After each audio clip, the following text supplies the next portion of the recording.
ओम शांति। आज 10 मार्च 2023 के बाबा के अनमोल मधुर महावाक्य सुनेंगे। आज की मुरली में बाबा कहे, बच्चे तुम्हें सदा स्थायी खुशी में रहना है, चाहे कुछ भी हो जाए, लेकिन अवस्था ठंडी नहीं होनी चाहिए। जितनी अवस्था हमारी पक्की है उतनी स्थायी खुशी बनी रहेगी। साथ ही साथ बाबा कहे, तुम रूहानी यात्रा पर हो और इस रूहानी यात्रा पर तुम्हें शरीर को कोई भी तकलीफ नहीं देनी है। चलते फिरते उठते बैठते बाप को सहजता से और निरंतर याद करते चलो। हाँ, जरूर है कि इस यात्रा में तूफान बहुत आएंगे और जब तूफानों के वशीभूत होते हैं तो अंदर की खुशी गायब भी हो जाती है। तो इसीलिए बाबा कहे, तुम्हें हर तूफान का सामना करना है और उसको पार करना है। अवस्था को मजबूत बनानी है। जितना पवित्र बनेंगे उतना बुद्धि का योग बाबा के साथ जुड़ा रहेगा और स्थायी खुशी में रहेंगे। तो सुनते हैं आज के बाबा के मधुर महावाक्य। ओम शांति। मीठे लाडले बच्चे, तुम्हारी है रूहानी याद की यात्रा। हमेशा बाबा हम बच्चों को संबोधित करते हैं मीठे बच्चे। आज बाबा कहे, मीठे लाडले बच्चे, तुम्हारी है रूहानी याद की यात्रा। तुम्हें शरीर को कोई तकलीफ नहीं देनी है। चलते फिरते उठते बैठते बुद्धि से बाप को याद करो। आज की मुरली से प्रश्न है, सदा खुशी किन बच्चों को रहती है? स्थायी खुशी न रहने का कारण क्या है? उत्तर, जो पुरानी दुनिया पुराने शरीर से ममत्व तोड़ बाप और वर्षे को याद करते हैं, उन्हें ही स्थायी खुशी रहती है। जिनकी याद की यात्रा में माया के तूफान आते हैं, अवस्था ठंडी हो जाती है, उनकी खुशी स्थायी नहीं रहती। दूसरी बात, जब तक भविष्य राजाए इन आंखों से नहीं देखते हैं, तब तक खुशी कायम नहीं रह सकती। आज की मुरली से पहले गीत बजा है, हमें उन राहों पर चलना है जहां गिरना और संभलना है। ओम शांति। ये बाप कहते हैं बच्चों प्रति, यह तो समझने की बात है, इतने बच्चे सिवाय प्रजापिता ब्रह्मा के और किसके होते नहीं। श्री कृष्ण को कभी प्रजापिता नहीं कहा जाता। नाम गाया हुआ है ना, प्रजापिता ब्रह्मा। जो होकर गए हैं वह इस समय प्रेजेंट है। जो होकर गए हैं वह इस समय प्रेजेंट है और फिर 5000 साल के बाद होंगे। तो प्रजापिता ब्रह्मा की संतान ब्रह्मा कुमार कुमारियां ढेर है। यह है प्रजापिता ब्रह्मा की औलाद। तो जरूर प्रजापिता ब्रह्मा का भी कोई बाप होगा ना। बच्चे जानते हैं हमारा दादा परम पिता परमात्मा शिव है। वह अब नई दुनिया रच रहे हैं, अर्थात पुरानी दुनिया को नई बना रहे हैं। इस पुरानी दुनिया में यह तन भी पुराने हैं। नई दुनिया में सतो प्रधान नए तन होते हैं। वह कैसे होते हैं? देखो इन लक्ष्मी नारायण को। नई दुनिया में नए तन कैसे होते हैं? बाबा कहे, देखो इन लक्ष्मी नारायण को। यह है नई दुनिया के नए तन, नई सतो प्रधान प्रकृति से बना नया तन। इन्हों की महिमा भारतवासी जानते हैं। यह स्वर्ग नई दुनिया नए विश्व के मालिक है। नई दुनिया जो थी वह अब पुरानी है। 84 जन्म लेने पड़ते हैं ना, इनका भी पूरा हिसाब है। कौन पूरे 84 जन्म लेते हैं? सब तो नहीं लेते। 84 जन्म सिर्फ वही लेते हैं जिनका आदि से अंत तक पाठ है। जो पहले इस सृष्टि पर थे, हर एक बात लाडले बच्चों को धारण करनी है। यहाँ कोई मनुष्य को नहीं समझाते। यह तो निराकार परमपिता परमात्मा मनुष्य तन में बैठ समझाते हैं। बलिहारी उनकी है। वह नहीं समझाते तो हम कुछ भी नहीं जानते। हम तो बिल्कुल तुच्छ बुद्धि थे।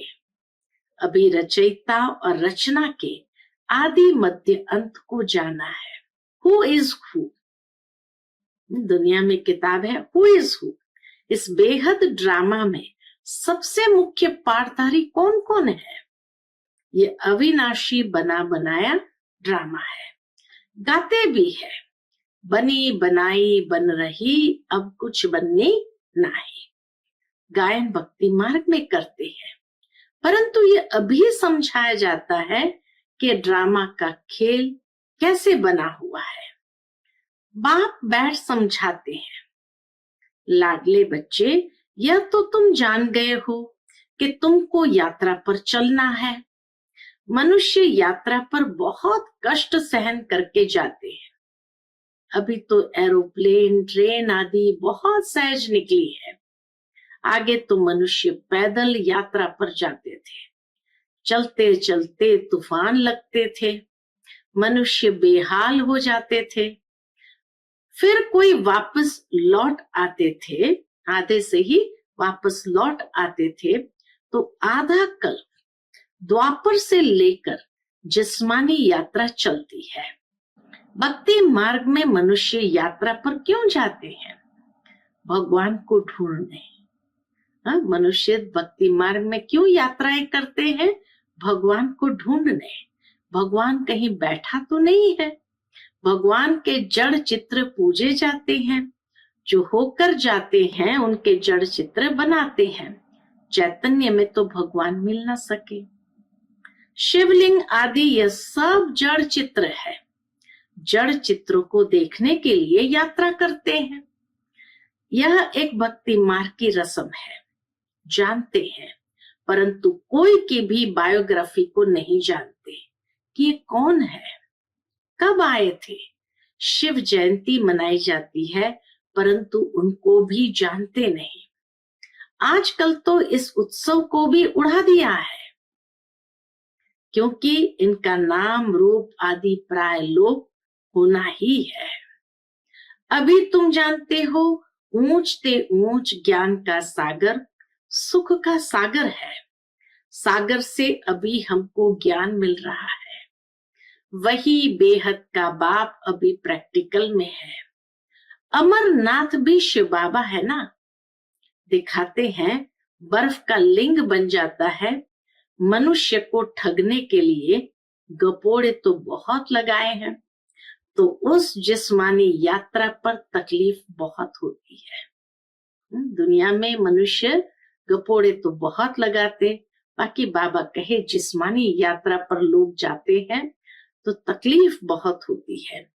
यह है रूहानी यात्रा। इसमें शरीर की कोई तकलीफ नहीं है। तुम बच्चे समझते हो, हम बेहद के बाप के बच्चे हैं। भक्ति मार्ग में जन्म जन्मांतर याद करते आए हैं। अब स्मृति आई है। बाप कहते हैं, तुम 63 जन्म ढूंढते ढूंढते उतरते गए। पहले एकदम कड़ी नौधा भक्ति करते हैं, फिर भी दुनिया को तमो प्रधान तो जरूर होना ही है। झाड़ वृद्धि को पाता है जरूर। एक भी मनुष्य वापस मेरे पास आ नहीं सकते। नाटक में सबको अपना पार्ट बजाना है। सतो रजो तमो में आना है। नंबर 1 का ही मिसाल लो। नंबर 1 आत्मा का ही मिसाल लो। नंबर 1 लक्ष्मी नारायण सतो प्रधान थे, अब तमो प्रधान है, जिसमें ही फिर शिव बाबा ने प्रवेश किया है, क्योंकि इनको ही फिर नंबर 1 बनना है। फिर प्लस में माँ को रखते हैं, साथ में माँ को रखते हैं। माताओं को लिफ्ट देनी होती है, पहले लक्ष्मी फिर नारायण। माताओं का नाम ऊंचा किया जाता है। माता सदैव पतिव्रता होती है। पुरुष कभी पत्नी व्रता नहीं होते हैं। वंदे मातरम कहा जाता है। इस समय तुम बाप के बने हो तो तुम हो जाते हो ब्रह्मा कुमार कुमारी। माता गुरु बिगर कभी किसका उद्धार होता नहीं। गुरु तो बहुत ढेर के ढेर है, फिर भी कलयुग घोर अंधियारा हो गया है। कितने गुरु गोसाई हैं, कहां कहां हरिद्वार आदि में उन्हों के मंदिर बने हुए हैं। नहीं तो वास्तव में मंदिर उनको कहा जाता है जिसमें देवताएं होते हैं।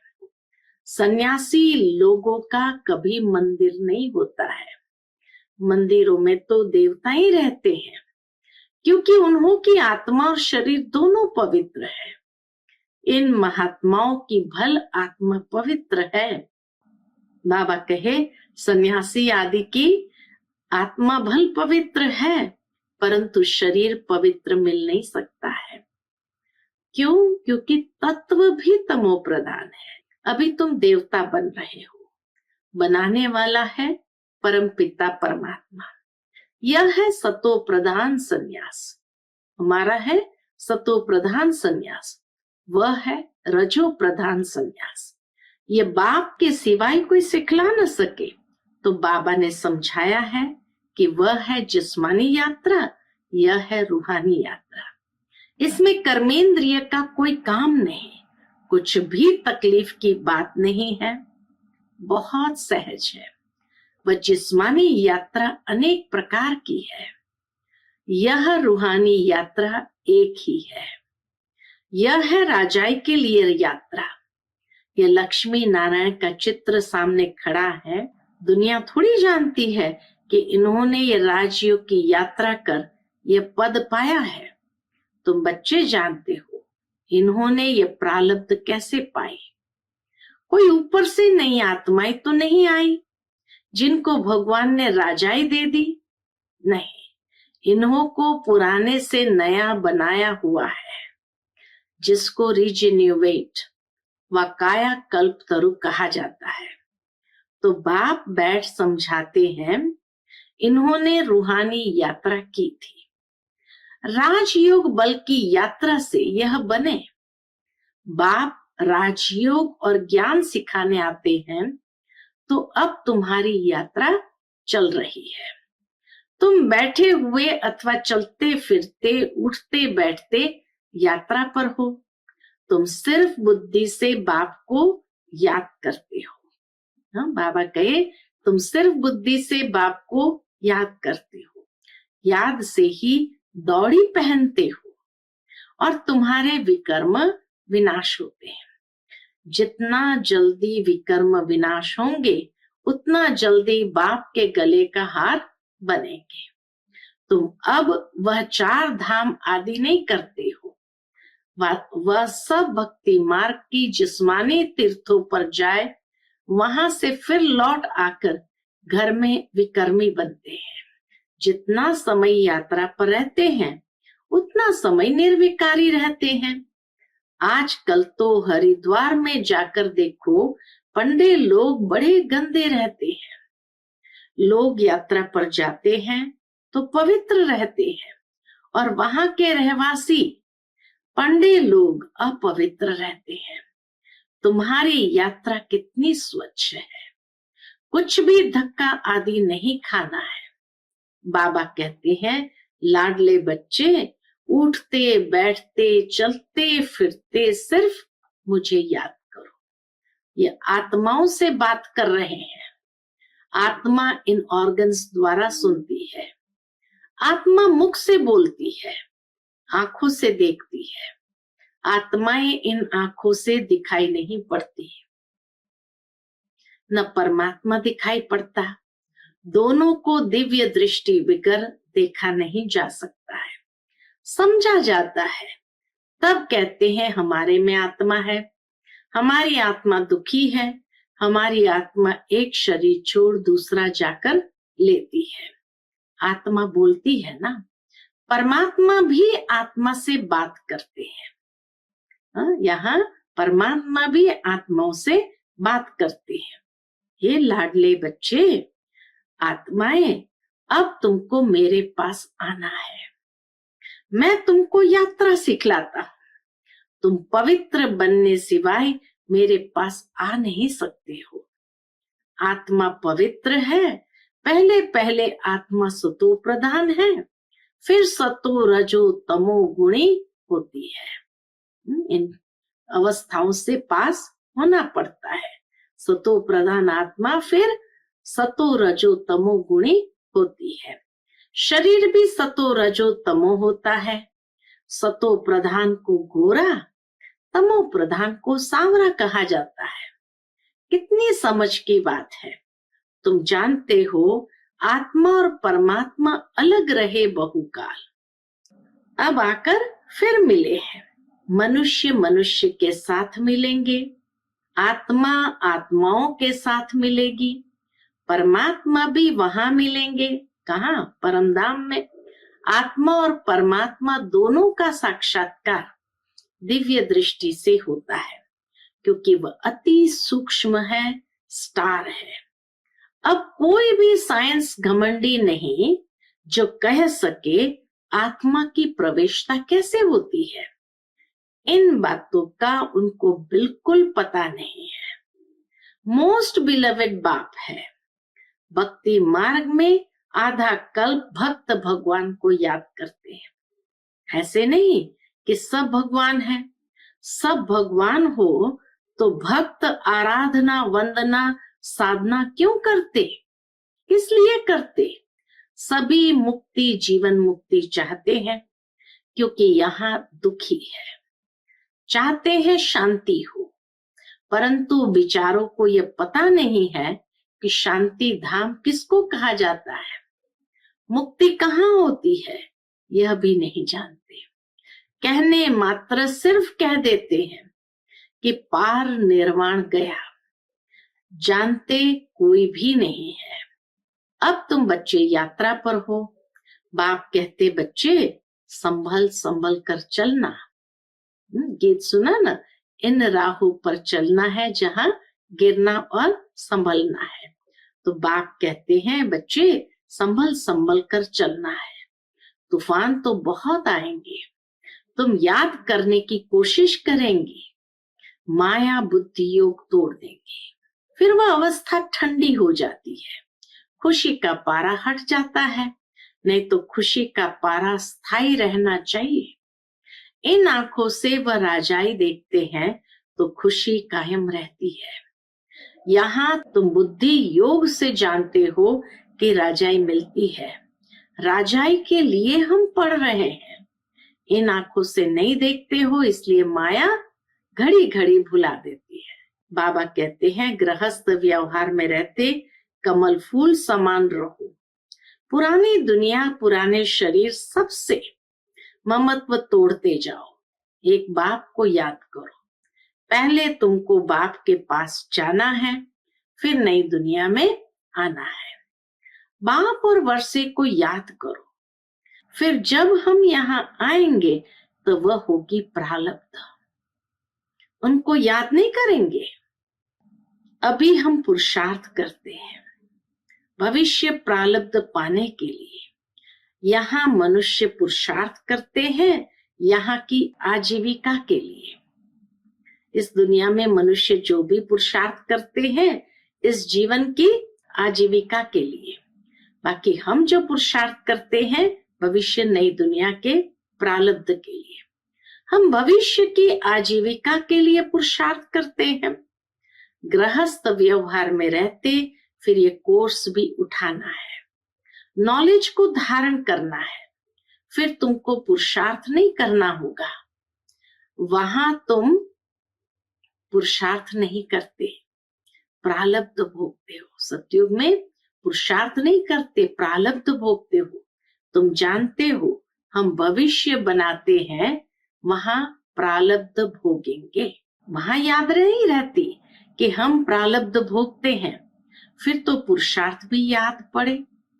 पुरुषार्थ और प्रारब्ध दोनों ही भूल जाते हैं। प्रारब्ध भोगते रहते हैं, पास्ट का पता नहीं रहता कि कौन से कर्म से ये प्रारब्ध हमने पाए। अभी तुम पास्ट, प्रेजेंट, फ्यूचर को जानते हो और कोई मनुष्य नहीं जो पास्ट, प्रेजेंट, फ्यूचर को जानते हो। इसको कहा जाता है त्रिकालदर्शी। बाबा ने रूहानी यात्रा और जिस्मानी यात्रा का कॉन्ट्रास्ट भी अच्छी रीति समझाया है। जिस्मानी यात्रा जन्म जन्मांतर करते आए, यह रूहानी यात्रा है एक जन्म की। स्वर्ग में जाएंगे, फिर लौटकर इस मृत्यु लोक में आना नहीं है। अच्छा, मीठे मीठे सिक्के लदे स्वदर्शन चक्रधारी बच्चों प्रति माता पिता बाप दादा का याद प्यार और गुड मॉर्निंग। रूहानी बाप की रूहानी बच्चों को नमस्ते। हम सब रूहानी बच्चों की रूहानी माता पिता बाप दादा को याद प्यार, गुड मॉर्निंग और नमस्ते। नमस्ते, शुक्रिया बाबा, शुक्रिया। आज की मुरली से धारणा के लिए मुख्य सार है। पहली पॉइंट, सतो प्रधान संन्यास से आत्मा और शरीर दोनों को पवित्र बनाना है।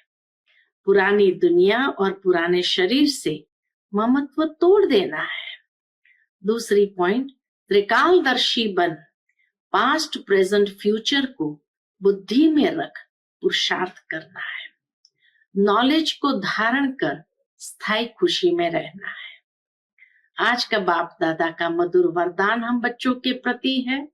पुराने हिसाब किताब को समाप्त कर संपूर्णता का समारोह मनाने वाले बंधन मुक्त भव। पुराने हिसाब किताब को समाप्त कर संपूर्णता का समारोह मनाने वाले बंधन मुक्त भव।